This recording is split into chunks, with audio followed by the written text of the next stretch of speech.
예, 오늘은 제15강 대제사장의 예복과 직무 두 번째 내용을 공부하도록 하겠습니다. 지난번에도 말씀드렸지만은 책에서 순서상으로는 직무가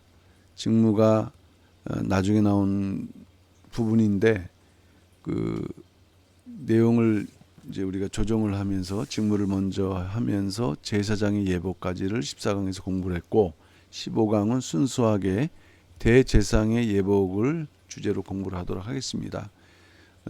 모든 성경이 그렇지만은 이렇듯 대제사장의 예복이라는 것을 통해서도 그 대제사장이신 예수 그리스도의 그 구속 경륜을 나타내고 있다. 그런 면에서 이 구속사 시리즈 6권에는 예복이 그림으로 잘 형상화되어 있거든요. 그러니까 성경에 입각해서 그것을 이렇게 형상화시켰다고 할 때 또 이렇게 새롭게 이거 얼마나 놀라운 작업인가, 또 그것을 통해서 하나님의 구속 경륜이 나타나고 있다는 바라는 면에서 저자이신 휘선 박윤식 목사님의 그 노고가 좀 많이 느껴지는 그런 시간이었습니다. 그러면 대상만 입는 거룩한 옷, 대상만 입는 거룩한 옷이라고 했습니다. 일단 그 예복에 대해서 개요를 하게 되면은 하나님께서는 아론에게 거룩한 옷을 지어 입히셨다라고 말씀했고, 이 대상의 예복은 아론의 그러한 그 후손들, 대상들만이 입는 거룩한 옷인데, 성경에서 보게 되면은 결국 이 거룩한 옷이라는 것은 인간성과 죄를 덮어주는, 아담과 하와가 범죄했을 때 부끄러움을 가리기 위해서 스스로 옷을 만들었지만 하나님께서 가죽 옷을 입혀주셨다. 그러니까 인간의 그 최초의 옷의 역할은 이렇듯 가려주고 덮어주는 역할입니다. 마찬가지로 아론은 대장으로서 하나님께 나아가는 입장일 때 그가 안고 있는 죄를 덮고 하나님께 나아가는, 죄를 덮는 그러한 거룩한 옷의 의미로서 이제 만들어 주셨고, 이 옷을 입음으로 대상은 일반 대상뿐만 아니라 모든 사람들에게 더욱 성결하고 고결한 성품으로 이제 인정을 받는 도구였습니다. 그리고 이러한 의미가 있기 때문에 이 거룩한 옷을 입지 않고서는 절대로 하나님의 존전인 지성소에 들어갈 수가 없었다 하는 것입니다. 공무를 행할 수가 없었죠. 지난주에 공부했던 일반 대상과의 옷과는 비교할 수 없을 정도로 탁월하고 화려했다. 거기에 추가된 것은 금패가 있고 겉옷 받침이 있고 에봇, 중패. 이제 우리가 요 하나하나씩 살펴보겠습니다만은 이것을 보게 되면은 그야말로 광야 시대에 참 어려운 환경 속에서 최고의 품질, 최고의 기술로 만들어졌고 정성과 지혜가 총동원되어져 제작된 옷이라는 것을 알 수가 있겠습니다. 그러니까 그 당시에 그 옷을 입었다는 것만으로도 대단히 그 백성들에게 권위가 설 수 있는 그런 옷이 되겠습니다. 그렇지만 결국 성경은 예수 그리스도를 증거할 때 예수님이 대제사장이시면서도 이 의복은 예수님의 성품을 증거하는데 완전하신 성품, 성결하신 성품. 고린도전서 1장 30절 말씀 보게 되면은 예수 안에 있는 성품을 지혜와 의로움과 거룩함과 구속함이라고 말씀하고 있는데 결국에는 이러한 성품들을 예복으로 또 보여주고 있는 것이라고 하겠습니다. 대상의 예복의 이름들은 성경에서 어떻게 되어 있는가? 일단 일반 제사장의 옷과 구별되어서 첫째 거룩한 옷이라고 했고요. 두 번째 아론의 옷이라고 했습니다. 대장이니까. 세 번째 아론을 위한 거룩한 옷. 네 번째 아론의 거룩한 옷. 결국 여기에서는 아론과 거룩이 공통적인 내용들인데 이 대제사장이라는 것, 그리고 거룩해야 된다는 것을 이제 말씀을 해주고 있습니다. 어쨌든 대제사장의 예복은 대단히 정교하게 지어졌다. 아주 정교하게 지었고 세밀하게, 그리고 아름답고 또 하나님의 그 영광을 나타내는, 그러면서도 거룩함을 증거하는 그러한 어떤 역할로 이 만들어졌다라고 할 수가 있겠습니다. 그래서 평상시에 대장이 그 예복을 입었을 때 대장이라는 그 직분의 위엄을 나타냈고, 또 직분을 통해서 나타나는 그 영광, 또 그 하나님의 영광이 그를 통해서도 나타나는 대단히 화려하고 아름다운 옷을 입고 그 직무를 이제 감당을 했지만, 그러나 단 대속죄일 7월 10일에는 그가 입은 옷 가운데서 에봇 판결 흉패 금패는 달지 않았다. 왜냐하면은 백성들을 향해서는 하나님의 그런 위대하심, 그런 영광을 나타내야 되는 면에서는 이것을 갖춰야 되지만은, 대속죄일은 이제 하나님께 나아갈 때 이것이 불필요한 거죠. 이러한 영광이 오히려 겸허한 마음이 필요했다. 제물의 피를 가지고 백성의 죄를 속함받는 날인데 화려한 옷이 필요한 것이 아니에요. 성결을 상징하고 또 겸허한 마음을 표현하는 흰색 세마포만 입고 하나님 앞에 나아갔다고 말씀을 하고 있습니다. 하나님께서는 이 거룩한 옷을 입을 것을 영원한 규례로 말씀했어요. 영원한 규례. 이제 신약에서는 이것이 영적인 의미로 이렇게 승화됐지만은, 어쨌든 그 당시에 그 이스라엘 백성들 제사 제도가 시행되는 그러한 산에서는 반드시 이 옷을 입지 않으면 안 된다. 아무리 아론이고 제사장이라 할지라도 오히려 이 옷 때문에 그들이 보호받을 수 있고 또 그 직분이 인정받을 수 있다. 회막에 들어갈 때나 제단에 가까이 갈 때, 어떤 때든 공무를 시행할 때 그것들을 입어야만 죽지 않는다. 오히려 그 제사장들을 보호해 주시는 그러한 장치가 되는 것이에요. 그러니까 옷을 입는 것을 영원한 규례라고, 거룩한 옷을 입는 것을 영원한 규례라고 이렇게 말씀을 하셨습니다. 또한 그렇기 때문에 이 옷은 어떤 경우에도 찢지 말라. 어떤 경우에도 찢지 말라. 그러니까 우리가 그 다윗이 그 법궤를 다윗성으로 옮기려고 할 때 그 소가 놀라서 그 법궤가 떨어지려고 할 때 그 웃사라는 사람이 그것을 붙들었지만 죽었거든요. 그 입장에서는 대단히 선한 일을 한 것 같지만, 그런 경우에도 법궤에 손대지 말라는 하나님의 명령이 우선일 때 마찬가지로 찢지 말라. 레위기서 21장 10절 자기 형제 중 관유로 부음을 받되 위임되어 예복을 입은 대제사장은 첫째 머리를 풀지 말며 둘째 그 옷을 찢지 말며 라고 분명히 이렇게 명령을 하셨어요. 자, 그런데 이것이 신약 시대에 와서 그 예수님 당시에 대제사장 가야바 한 18년 동안 그 대상을 했던 이 능력 있는 사람이거든요. 그러면서 예수님이 메시아인가를 신문할 때 예수님이 그 밝히는 가운데에서 참남하다 대상 옷을 찍었는데, 이것도 해서는 안 된 일이에요. 율법을 병한 하나님의 명령을 범하는 참담한 행동일 뿐이라는 말씀이죠. 하나님께서는 이 옷을 통해서 영광을 나타내시고 구속경륜을 밝히기 때문에 이 옷이 지어질 때 이 거룩한 옷을 짓는 자조차도 대단히 하나님께서 지혜로운 영으로 충만케 하셨다. 하나님께서는 대제사장의 옷을 짓는 자들이 지혜로운 영으로 가득 채워진 자라고 이렇게 말씀했어요. 여기에는 그 이유가 있는 것은 이 지혜로운 영으로 그 채워진 자들이 만든 옷이, 그 만든 옷을 입고 사역을 행할 때 그 사역이 온전히 수행된다라는 하나님의 그런 뜻이 여기 머물러 있는 것이죠. 그래서 이 거룩한 옷을 짓는 자들, 특별히 대표적인 인물이 오홀리압입니다. 오홀리압. 이 사람은 성막을 짓는 대표적인 부살렐과 오홀리압. 그럴 때 이 하나님께서 예복을 만드시게 할 때 그를 감동하시고 또 지혜를 주시고 총명을 주셨다. 그 결과가 무엇입니까? 그 결과가 뭐냐면은 그 명하신 일이 성취된 것은 뭐냐면 대상의 예복이 그 아주 어려운 환경 속에서 그것이 그 명령하신 대로 성취가 됐다는 것이에요. 명령하신 대로. 그러니까 결국 이것은 뭐냐? 어떠한 하나님의 일이든 간에 그 근원은 하나님께 있으시고 그 다음에 그 지혜로만 주시는 지혜로만 가능하다. 이런 원리를 알고 늘 겸허히 하나님의 지혜를 구하면서 하나님의 일을 도모해야 된다. 어쨌든 성경의 가르침입니다. 지금 우리는 대상의 예복에 대한 말씀을 하고 있지만 거룩한 옷을 짓는 것조차도 하나님께서 이렇듯 지혜로운 영으로 충만케 되었다라는 것을 이렇게 말씀하면서 이 모든 하나님의 모든 일의 근원이 바로 하나님과 하나님 주신 지혜라는 것을 우리에게 분명하게 거듭 말씀해 주고 있습니다.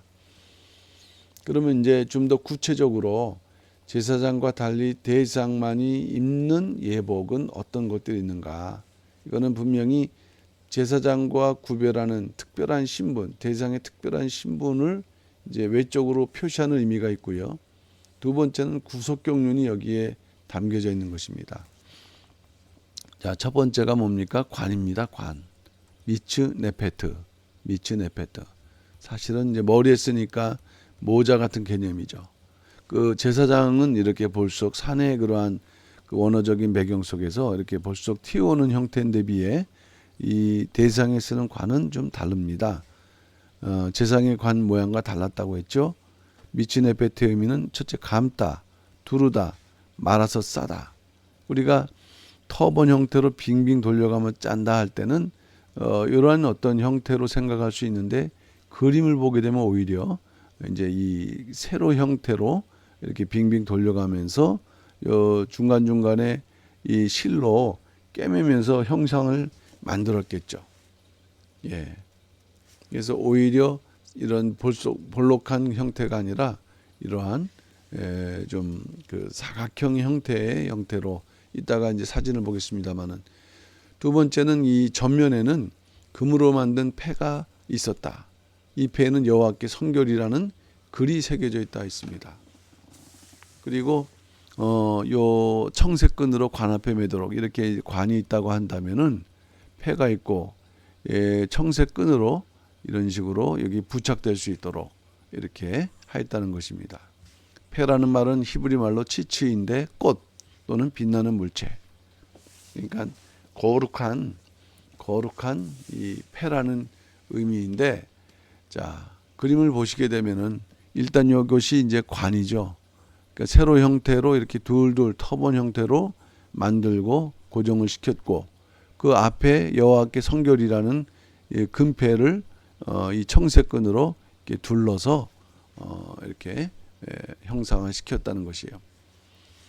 일단 이 관의 기본적인 그 재료는 요거는 이제 가는 배실로 세마포 재질로 만들었다는 것이고요. 자, 그러면 이 구속사적 의미가 중요할 때 첫째로 관에 대한 부분입니다. 대상의 관. 이것은 거룩을 표시한다. 레위기서 8장 9절 대상의 관을 거룩한 관이라 했습니다. 스가랴 3장 5절에서는 정한 관이라 했어요. 정한 관. 정하다는 거 타우르로서 순수한 또는 흠없는. 그러니까 결국 거룩해야 된다. 거룩. 자, 그런데 이 신약에서는 대제사장이신 예수께서는 영광과 존귀로 관을 쓰셨다라고 했어요. 히브리서 2장 9절 곧 죽음의 고난 받으심을 인하여 영광과 존귀로 관을 쓰신. 결국 대제사장들이 쓰는 그 관의 의미는 영광과 존귀의 의미가 담겨져 있어요. 그것을 통해서 또 예수님을 예표하는데 이미 예수님께서 쓰신 관은 영광과 존귀라 하니 이것이 바로 그 대상들의 그 관을 통해서 하나님의 영광 또 존귀로운 존재다 하는 것을 보여주는 역할이 관이라는 것이고, 이사야 선지자는 예언적으로 우리의 대상 예수 그리스도께서는 성도의 신랑으로 3호 이건 관이거든요. 이것을 쓰게 될 것이다 하는 것을, 그러니까 결국 대제사장으로 인정받으실 것이다라는 오실 것이라는 그런 예언적인 증거가 되는 것이죠. 마찬가지로 예수님께서도 그 관을 쓰셨다고 한다면은 예수 그리스도에게 접붙임받은 우리 성도들도 장차 하나님 나라에서는 거룩한 관을 쓰게 되어 있다. 첫째 의의 면류관, 둘째 영광의 면류관, 셋째 생명의 면류관이라 그랬어요. 의의 면류관, 영광의 면류관. 이제 이 땅에서 예수 믿고 구원받아서 영원한 그 천국 새 예루살렘 성에 입성한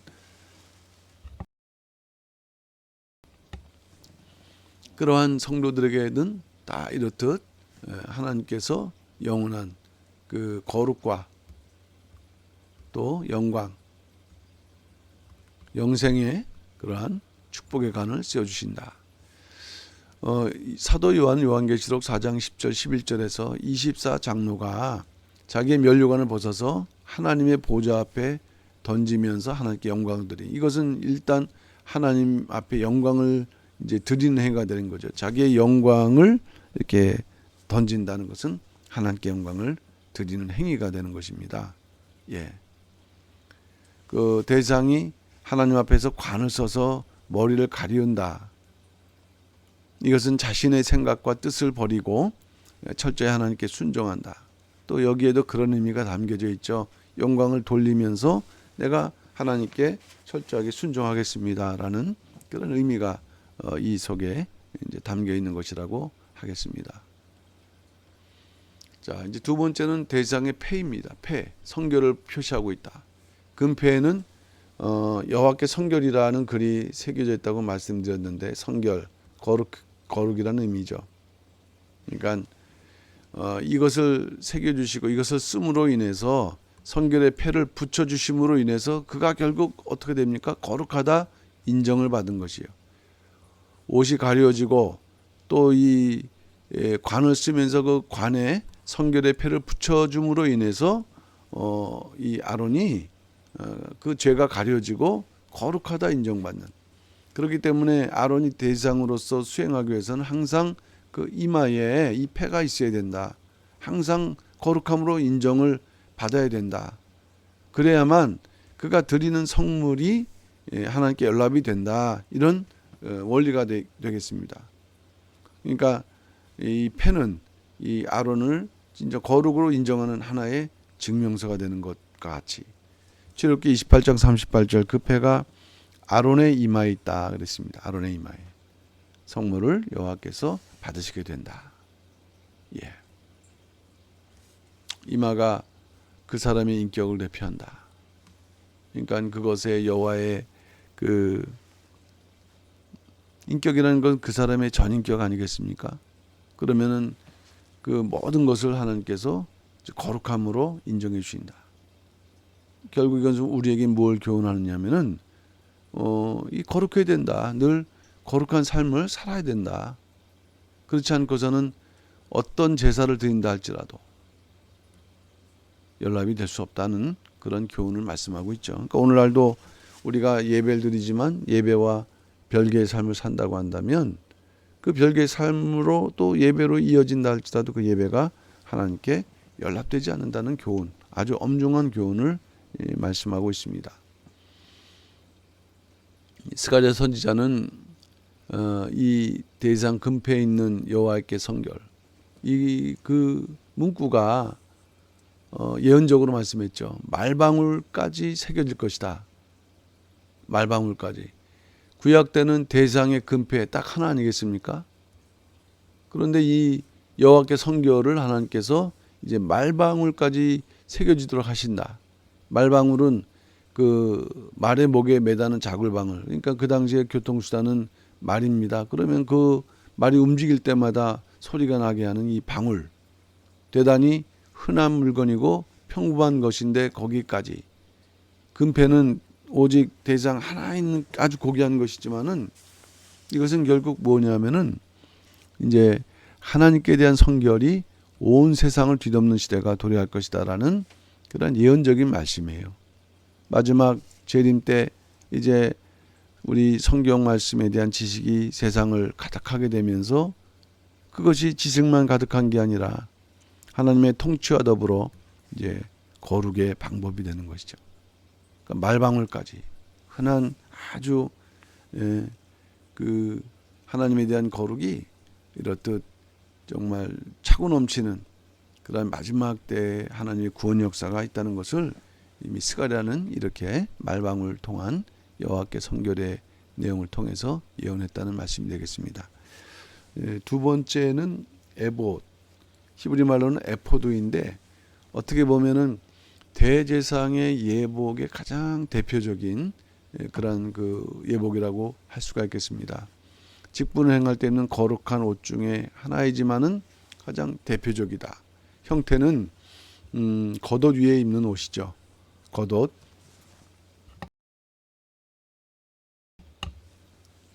겉옷 위에 입는 옷인데 소매가 없다. 또 무릎까지 내려오는 앞치마 같은 모양의 옷이다. 우리가 앞치마를 입게 되면은 이런 식으로 이제 앞을 가리지 않습니까? 그런데 이것은 여기 보게 되면 앞판과 뒷판. 그러니까 앞판이 있으면은 또 뒷판이 있고, 그래서 이것이 견대로 이렇게 연결되어 있는 이제 그런 형태를 말씀하고 있고, 무릎까지 내려오는 그러한 형태이다. 여기서 앞판과 뒷판 견대라고 했습니다. 강하게 연결돼서 끊어지지 않도록 하고 이렇게 결합해서 두 부분으로 구성된 것이 에봇이다.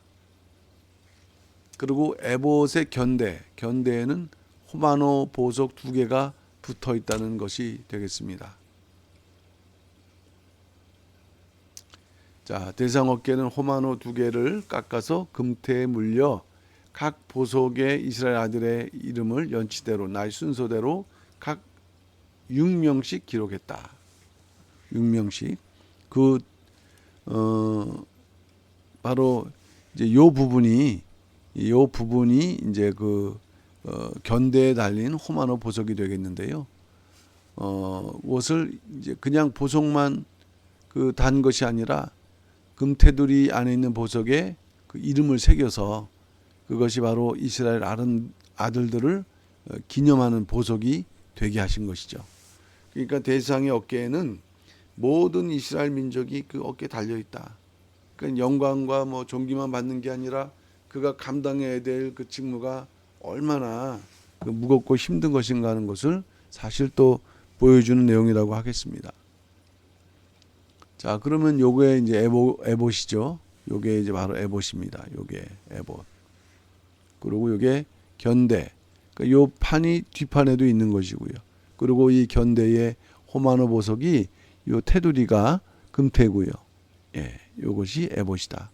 아주 화려한 모든 제상들 입는 옷이 아니라 대제상만 입는 옷이 된다 하는 것입니다. 재료는 금실, 청색 5가지죠. 자색, 홍색실, 가늘개꾼, 배실로 정교하게 짰다. 일반 요 대상이 아니죠. 일반 제상들이 입는 흰옷의 세마포 예복과는 매우 달리 이제 화려한 것을 우리가 알 수가 있겠습니다. 아까 저기 금실이 들어갔는데요. 금실. 출애굽기 39장 3절 말씀 볼 때는 금을 얇게 쳐서 실을 만들었다. 보통 세공 기술이 뛰어난 것이 아닌가 우리가 이제 알 수 있죠. 그러니까 놀라운 일이에요. 금을 얇게 쳐갖고 실을 만들었다고 한다면 그것을 이제 4가지 총 5가지 실로 이렇게 만들었는데 금실이 들어간 예복은 에봇, 2번째 에봇 위에 매는 띠, 3번째 흉패. 요것들이 바로 금실이 들어갔다. 이제 그만큼 금이라는 건 일반적으로도 없고 고대나 지금이나 마찬가지죠. 고귀한 것의 상징이고 화려한 것의 상징이고 존귀함의 또한 상징일 때 이 부분이 또 그만큼의 의미가 있다는 것을 이제 우리에게 보여주고 있는 반면에 속옷에 매는 띠, 속옷에 매는 띠에는 금실이 사용되지 않았다는 것입니다. 그래서 분명한 것은 대제상의 에봇과 일반 제상들이 입는 에봇은 구분됐다. 성경을 보게 되면은 그 어린 사무엘이나 다윗도 이제 에봇을 입었던 기록이 나타나는데 사무엘은 하나님께 바쳐진 구별된 존재였기 때문에 하나님께서 이렇듯 어릴 때부터 그 에봇을 이제 입게 하셔서 평생 하나님을 섬기게 하셨고요. 다윗은 그 국가적인 잔치 분위기 그런 그 상황, 그 법궤를 이렇게 모시는 그런 가운데 임시적이지만 어떤 제사장의 그러한 품격을 나타내는 면에서 한번 입었던 그러한 예가 있었지만 이 에봇은 제사장들이 입는 그러한 옷이 되겠습니다. 자, 그럼 구속사적인 면에서 볼 때 에봇을 입다라는 의미는 뭐냐? 그 자체가 첫째, 제사장이 되다라는 의미를 담고 있는 거예요. 왜? 제사장만 입는 옷이기 때문에. 그리고 두 번째, 제사장의 직무를 수행한다는 그런 의미를 사용되는 말입니다. 근데 비해서 여기에 관계된 에봇이라는 그 표현이 역사 속에서 이제 나타나는 사건들이 있는데, 그 첫 번째 에돔 사람 도액이라는 사람은 제사장을 쳐 죽인 일이 있어요. 제사장을 쳐 죽인 일. 그런데 이 표현을 에봇 입은 자를 죽인 것이다라고 했어요. 에봇 입은 자를 죽인 것이다라고 표현한 것이에요. 그러니까 이 자체가 무슨 의미가 있다는 얘기입니까? 제사장이라는 의미를 포함한다는 내용이 되겠고요. 그리고 이제 에봇이 없다라는 것은 그 시대에 그 당시 상황에 제사장이 없다라는 의미를 포함하고, 더 의미 속에는 하나님과 무관하게 살고 있다라는 그런 의미로 이 에봇의 그러한 용도가 나타났고, 그 다윗은 이 도피 생활 가운데에서 그가 그일라 사람들이 자기를 그 사울 왕에게 넘겨줄 것인가라는 것을 물을 때 에봇을 사용했다. 에봇. 그러니까 이 에봇 자체가 의미하는 부분이 있기 때문인 거예요. 그 당시에 에봇은 또 하나님의 뜻을 물을 수 있는 도구처럼 이렇게 여겨졌기 때문인 것이죠. 사사시대도 에봇이 등장하는데, 이제 기드온은 그 미디안 군사에게 금을 탈취했습니다. 그 탈취한 금으로 에봇을 만들었는데, 이것이 형상화되면서 대단히 그 사사시대 사람들이 마치 하나님을 대신하는 것처럼, 그러나 그들이 에봇을 섬길 때 성경에서는 음란하게 섬겼다 그랬거든요. 그러니까 자기들의 욕심대로 에봇을 섬김으로 인해 갖고 오히려 그것이 그 집 기드온과 그 기드온의 집에 올무가 됐다. 그 만드는 데 들어가는 금은 한 220kg, 1700세겔인데 20kg. 오늘날 시대로 말하면은 대략 10억 원 정도니까는 그 당시에도 이것이 얼마나 화려하고 또 그 가치가 있었겠습니까? 그러나 그것이 오히려 이스라엘 백성들을 범죄하게 하는 그러한 도구가 되었다는 내용이 되겠습니다. 그리고 이제 북이스라엘 에브라임 사람 미가라는 사람은 자기 개인의 신당을 세웠어요. 그리고 자기 어머니가 준 은으로 그 우상과 에봇을 만들었다. 이 에봇은 제사장에 입는 옷이라고 했지 않습니까? 그러니까 그 옷을 자기 아들한테 입혀갖고 제사장으로 삼은 것이에요. 그러니까 이게 얼마나 이제 무법하고 정말 범죄한 시대인가 하는 것을 알 수가 있는 것입니다. 사울도 이제 금식 명령 어긴 자를 찾을 때 그 하나님의 궤를 가져오라 명령했지만 실제로 가져온 것은 에봇으로 추정할 수밖에 없다. 왜냐하면 그 당시에 사울 때는 그 법궤가 기랏 여아림에 머물러 있었기 때문에 이것은 결국 뭐냐면은 에봇을 가져온 것으로 이렇게 추정할 수가 있는 것이에요. 그리고 북이스라엘에서도 예배를 드릴 목적으로 에봇을 만들었다. 그러니까 결국 이 에봇이라는 것은 첫째는 그 하나님의 궤, 언약궤와 동일한 의미로서, 더 나아가서는 성전의 개념으로서 하나님, 그러니까 일반적으로는 예배 제사를 드리는 제사장 혹은 대제사장들이 입는 하나의 의복이지만은, 그러나 이것이 하나님의 뜻을 묻는다는 도구로서는 이와 같이 역사 속에서 언약궤, 그 다음에 또 성전이라는 의미까지 이렇게 확대되는 것을 보게 되면은 어쨌든 이 에봇이라는 것은 구약 시대 대단히 중요한 그러한 그 성물이 아닐 수가 없는 것입니다. 에봇은 이처럼 하나님의 뜻, 신탁을 듣는 데 쓰는 수단이었고, 또 하나님의 지시를 또 깨닫는데 제사장들이 사용했는데, 이제 옷이니까는 쉽게 휴대할 수 있었던 그러한 물건이었다는 것을 알 수가 있습니다.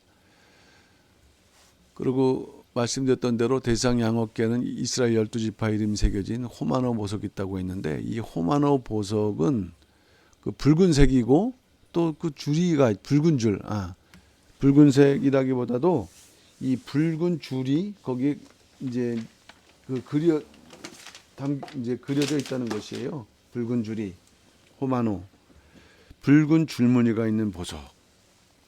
자, 이게 의미가 참 또 구속사적으로 연결됩니다. 어깨라는 것은 양어깨. 대상은 그 당시에 12지파 모두 민족의 그 죄 문제를 걸머지는 그런 의미가 있거든요. 그러니까 어깨, 일반적으로 그것을 책임질 수 있는 힘과 능력을 이제 상징하는데, 구속사적으로 보게 되면은 그 예수님 어깨는 십자가가 달려져 있거든요. 십자가. 근데 이 호마노 보석에는 붉은 줄무늬가 이렇게 가려져 있다, 들여져 있다는 것. 결국 이 하나님께서 호마노 보석을 양어깨인 것 자체만으로도 예수 그리스도, 특별히 십자가를 짊어지신 예수 그리스도를 연상시키는 그러한 도구가 되겠습니다. 이제 세 번째는 에봇띠가 되겠는데, 히브리 말로는 회쉐부, 아프다. 회쉐부, 아프다. 에봇띠죠. 에봇을 이렇게 묶어주는 띠, 또는 에봇 위에 에봇을 매는 띠로도 성경에 기록되어 있는데, 그러니까 허리에 감아서 앞으로 이렇게 묶게 되어 있다. 속옷도 띠를 매고 겉옷도 에봇띠도 따로 있다. 이 띠는 대단히 기묘하게 짠 띠라고 레위기서 8장 7절은 기록하고 있는데, 이것은 공교히, 기묘하다는 것은 아주 세밀하게 잘 만들었다는 것을 이제 말씀을 하고 있죠. 이것이 바로 에봇띠가 되겠습니다. 이것이 앞으로 허리쯤에다가 이렇게 묶어서, 재질은 똑같이 5가지 실로 만들어진 것이 에봇띠가 되는데, 속옷띠에는 금실이 안 된다고 아까도 말씀드렸는데, 구속사적으로는 어떤 의미가 있을까요? 자,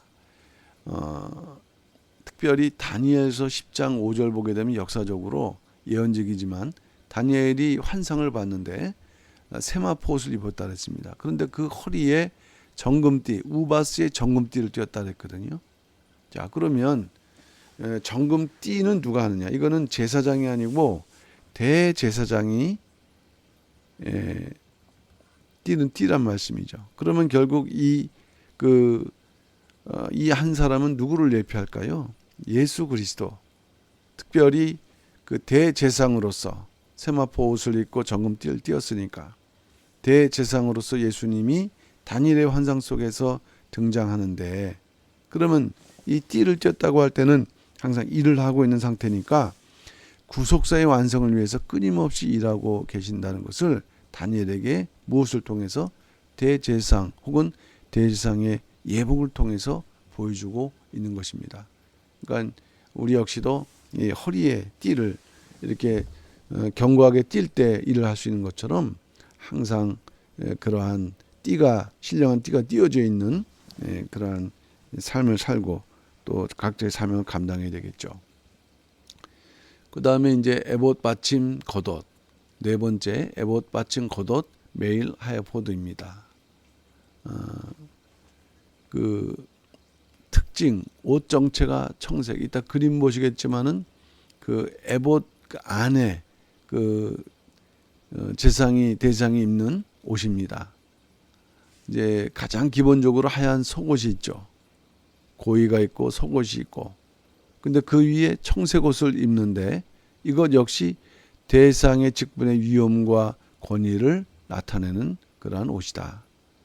성경 혹은 이 광야 시대 그 성막을 짓는 과정 속에서 이 청색은 휘장, 문이죠, 문. 그 다음에 저기 문에 들여진 이제 하나의 그 장막인데요.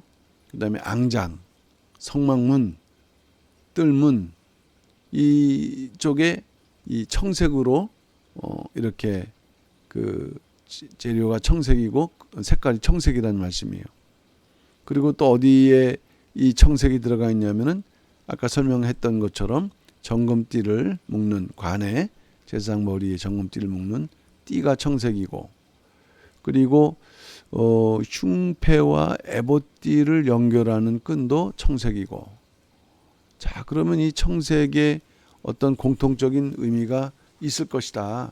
이게 붙들어 주는 거 아니겠습니까? 끈. 그러면 지금 보게 되면은 이 뭔가 연결해주고 붙들어주는, 물론 이제 지금은 그 에봇 받침 겉옷에 대한 색깔을 말씀하고 있지만은 일단은 뭔가 이 띠의 그 색깔, 또 연결하는 통로, 거기에 청색 띠가 있다고 할 때 측량할 수 없는 하나님의 은혜와 사랑과 은혜를 표현하는 색깔이 된다 하는 것이에요. 하나님의 크신 사랑과 은혜. 결국 대제사장 예수 그리스도의 풍성한 은혜를 내피한다. 잡을 수 없는, 또 잡힐 수 없는 그런 존재이지만 잡아주시면서 그 역할을 감당하게 하시는 하나님의 크신 사랑과 은혜.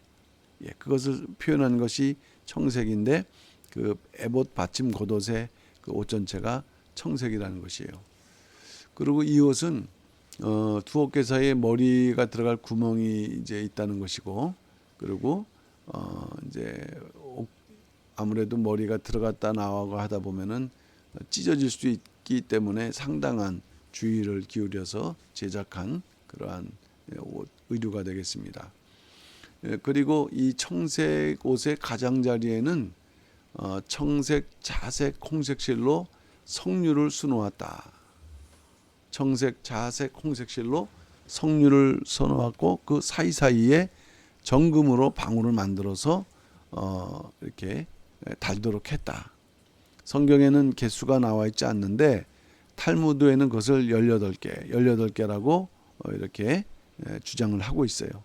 그러면 많은 과일 중에서 왜 석류냐? 석류는 가나안 7대 소산물 중에 하나로서 12정탐꾼이 메고 왔던 열매 중 풍성한 번성을 상징하는 과일이다.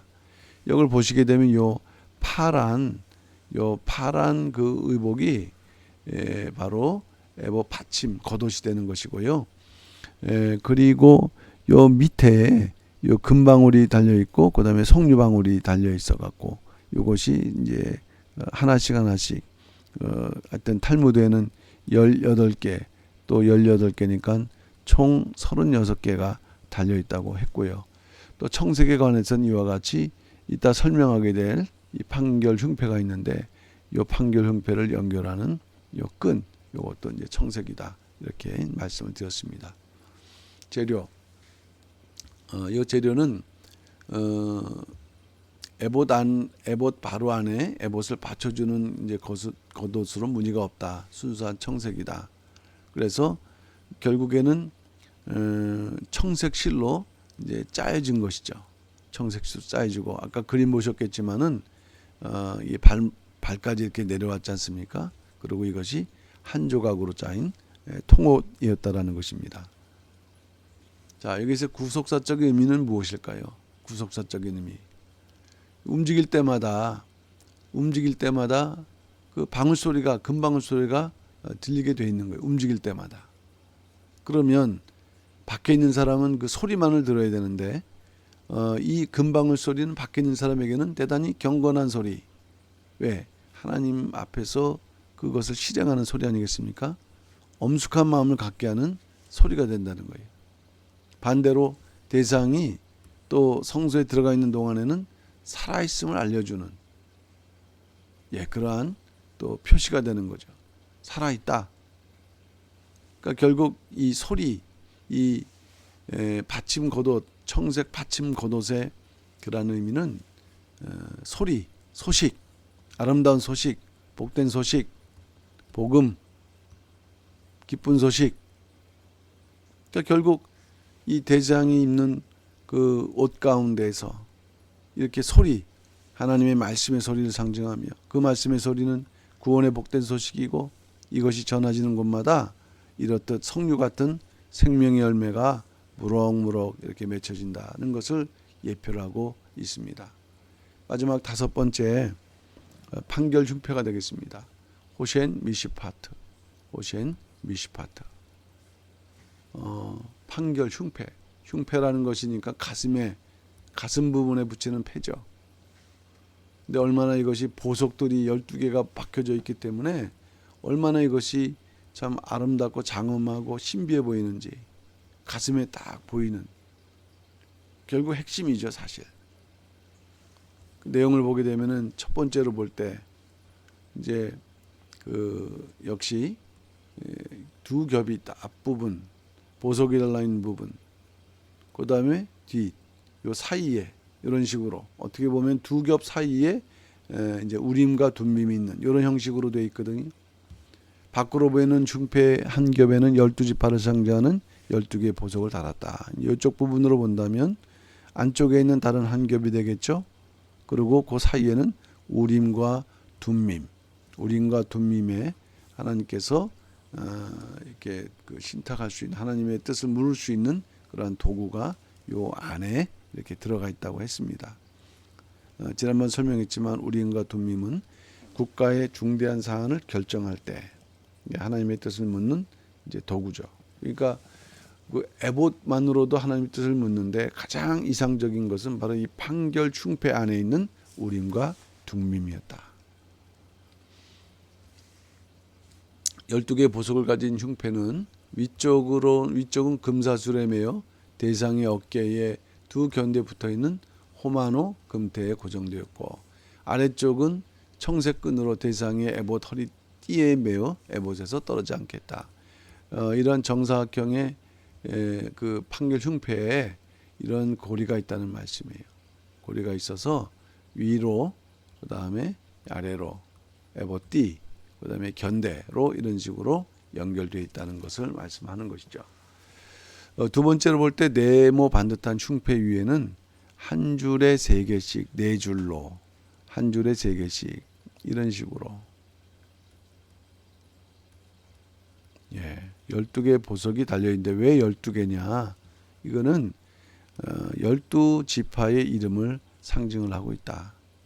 성경에 기록은 없지만은 우리가 성경적인 원리에 생각해 볼 때는 12지파, 그리고 위치를 어떻게 점할 수 있느냐 보게 되면은 일단 기준은 광야 행군할 때 하나님께서 동쪽 지파, 서쪽 지파, 남쪽 지파, 북쪽 지파, 그 가운데서도 선두 지파, 예를 들어서 동쪽은 유다 지파죠. 그리고 이제 그림 보시면 나중에 또 아시게 되겠지만요, 그 루벤, 그다음에 에브라임, 단 지파, 이런 식으로 선두 지파 위주로 해서 이렇게 우리가 이것이 성경에 기록되어 있진 않는다 할지라도 이러한 원리를 통해서 우리가 그렇게 생각할 수 있다는 것입니다. 그리고 12보석 하나 안에는 12지파의 이름들이 각각 인을 새기는 방법으로 새겨져 있고, 그리고 성소에 들어갈 때는 반드시 이 패를 가슴에 붙이고 들어갈 때 그것은 안고 가는 거죠. 이스라엘의 그 지파, 자기를 위한 것이 아니라 누구? 이스라엘 백성들을 짊어지고 가고 그 죄를 짊어지고 나아가는 이제 중보 사역을 상징하는 내용이 되겠습니다. 그리고 셋째로 볼 때 12개의 보석을 가진 흉패는 금고리에 매여 대상 양어깨 호마노에 붙어있는 두 견대에 고정되어 있으며 또 대상의 허리띠에 매여 있다. 이건 아까 설명됐던 부분이기도 한데, 그렇기 때문에 금고리는 총 6개가 되겠습니다. 금고리 요거 이제 그 폐에 4개가 있고요. 그 다음에 그 허리띠에 고리가 2개가 있는 거예요. 그러니까 총 6개가 있는 거고, 그 다음에 이제 금고리 위에 요 견대 쪽에는 호마노로 된 보석, 호마노로 된 보석이 이렇게 있다고 한다면 이런 그러한 고리가 있고요. 이건 이제 금고리라 하지 않고 요거는 하나의 그 금태, 태에 이렇게 붙을 수 있는 이러한 하나의 그 장치고, 거기에 이제 금사슬로 요 흉패하고 이렇게 연결하는 그런 식으로 되어 있다는 말씀이 되겠습니다.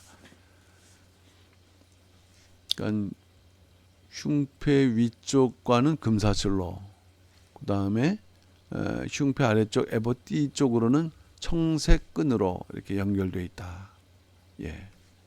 그리고 청색 끈은 뭐 아까도 설명했죠. 관 전면에 금패를 달 때도 쓰였다. 어쨌든 잘 부착될 수 있도록 이렇게 했다는 것입니다. 자, 바로 이것을 통해서 보게 되면은 고리가 이것이 바로 이제 에봇 판결 흉패죠. 그러니까 이렇게 유다 지파, 루벤 지파, 그 다음에 에브라임 지파, 단 지파, 요 세 지파 가운데 이제 선두 지파, 12지파 총 12가 있고 고리가 요 판결 흉패 네 구석에 있고, 그 다음에 에봇 그 띠에 고리가 2개 있고 청색 끈으로 연결돼 있고, 그리고 그 이제 호마노, 금태에 물린 호마노하고는 요 금사슬로 요 그 고리와 연결해 갖고 이제 고정했다는 것입니다. 흉패도 에봇과 같은 재료로서 아주 정교하고 아름답게 제작을 했다. 크기는 22.5cm 네모 반듯, 그리고 금색, 청색, 자색, 홍색실, 가느개건, 배실로 만들었고 2겹이다라는 거. 자, 여기서 네모 반듯이라는 것은 제사장 중보사에게 어떤 공평함, 공정, 공의 이런 의미를 지니고 있습니다. 마지막 구속사적 의미가 되겠는데, 12지파 이름이 새겨진 12보석의 흉패가 거기에 대상의 그 에봇 위에 붙여 있다. 이것은 선택된 성도의 이름은 생명책에 확실히 기록될 거다라는 것을 보여주고 있는 것입니다. 그러니까 가슴이라는 것은 사실 제일 중요한, 몸에서 중요한 부분 아니겠습니까? 심장이 있고. 그러니까 12보석은 이스라엘 그 백성을 상징할 때 대상 가슴에 그것이 있다는 것은 이제 그 구약 때에도 그 품었다는 거고, 또 신령한 그러한 그 대상 예수 그리스도께서도 그 하나님의 뜨거운 사랑으로 이스라엘 백성들을 품고 보하신다는 의미가 이 가슴에 이렇게 붙여 있다는 의미 속에서 담겨져 있고, 또 그에 비해서 아까 12개의 보석이 일정한 간격으로 자기 위치를 지니고 있거든요. 그것은 자기에게 주어진 사명의 자리가 있다면 절대로 떠나지 말라. 그 12지파 가운데는 광야 생활하면서 또 더 불안한 또 성장한 지파가 있는 반면에 범죄함으로 인해서 축소되는, 그렇지만은 분명한 것은 다 거기에 들어가 있다는 거예요. 예. 그렇기 때문에 각각 하나님께 주신 재능이 있다면은 그 주어진 재능대로 충성을 다해야 된다. 그것이 바로 하나님께 영광을 돌리면서 살아가는 길이다 하는 일이 되겠습니다. 그러니까 흉패는 어떻게 보면 대상 입장에서는 예복보다 더 중요하고 그 마음이 더 쓰이는 것 아니겠습니까? 늘 살피게 되는 거죠. 그러니까 결국 뭐냐면은 이 12보석이 이스라엘 민족인 것처럼, 또 신령한 의미에서 교회와 그 구성원들 성도들이 그 보석들이라고 할 때 그 예수님, 그 대장 예수님께서는 그 보석들을 그렇게 늘 살피는 것이에요. 그러니까 또한 우리는 그 이제 한 지체면서도 그 지체대로 올바로 살아가야 된다. 그리고 아까도 뭐 금사슬이든 청색띠든 간에 아주 견고하게 이렇게 붙어 있을 때 이렇게 별도의 물건 같지만은 하나로 연결되었다. 그래서 조화를 이루고 있다. 그러니까 우리도 이러한 연합과 또 조화로운 삶을 살 수 있는 그런 신앙의 노력이 이제 요구된다는 것을 말씀하고 있죠. 어쨌든 그동안 공부했던 내용들은 이렇듯 첫 언약 아래 하나님과 사람 사이 중보자이신, 그 당시 구약 때도 대상이 그 역사를 했었을 때 이것은 누구를 예표하느냐? 예수 그리스도의 사역을 예표하는 그런 그 내용이다. 그러니까 우리가 크게 보면 대장 예수님을 예표해 이렇게 하지만 그 예복을 하나씩 하나씩 살펴보면서 그 의미가 더 선명해지면서 또 그것을 깨달아갈 때 그 예수 그리스도에 대한 그런 우리가 믿음과 사랑이 더욱 이제 더 경건해지는 그러한 의미가 이 예복을 공부하는 데 있다고 할 수 있겠습니다. 독생자 예수 그리스도께서는 인간의 모든 죄와 연약함을 양없게 그 엽계 그 두 개의 보석 호마노 보석이 6개의 이름이 이렇게 담겨져 있지 않습니까? 호마노는 십자가를 예표한다 그랬어요. 그러니까 예수님은 이처럼 변함없이 우리를 이렇게 끝까지 붙들어주시는 금사슬, 사랑의 금사슬, 또 영원히 죽을 모르는 하늘의 생명의 청색끈, 그러니까 금사슬 청색끈으로 붙들어 주신다. 이 정말 그 하나님의 그 높고 깊은 풍성한 하나님의 은혜를 상징하는 모든 도구가 되겠습니다. 하나님께서는 이것을 우리에게 알려주기 위해서 세세하게 연결고리, 긴 모양, 그 다음에 길이, 색상 이런 것들을 빈틈없이 지정하는데 이게 다 모두가 구속 경륜을 담고 있다. 예수 그리스도의 구속 경륜을 담고 있다. 우리가 구속사 시리즈 6권이 아니고서는 이런 구속 경륜을 배울 길이 없었을 때 참 이러한 그 공부들이 좀 일상적이진 않지만 대단히 우리에게 유익한 시간이 된 줄로 믿습니다. 이렇듯 하나님의 사랑은 세밀하신 또 간섭하시는 역사일 때 우리는 그 품 속에 있다. 그런 하나님을 끝까지 우리가 잘 믿고 나갈 때 우리는 영원토록 빛나는 기념비적인 생애를 살게 될 것이다 하는 것이 오늘 그 대제사장 예복을 통해서 주시는 결론이라는 것을 깨달으시고 우리에 대한 사랑과 간섭을 우리가 깊이 헤아리면서 그 믿음으로 끝까지 승리하시는 우리 모두가 되어야 될 줄로 믿습니다. 오늘은 여기까지 하도록 하겠습니다. 감사합니다.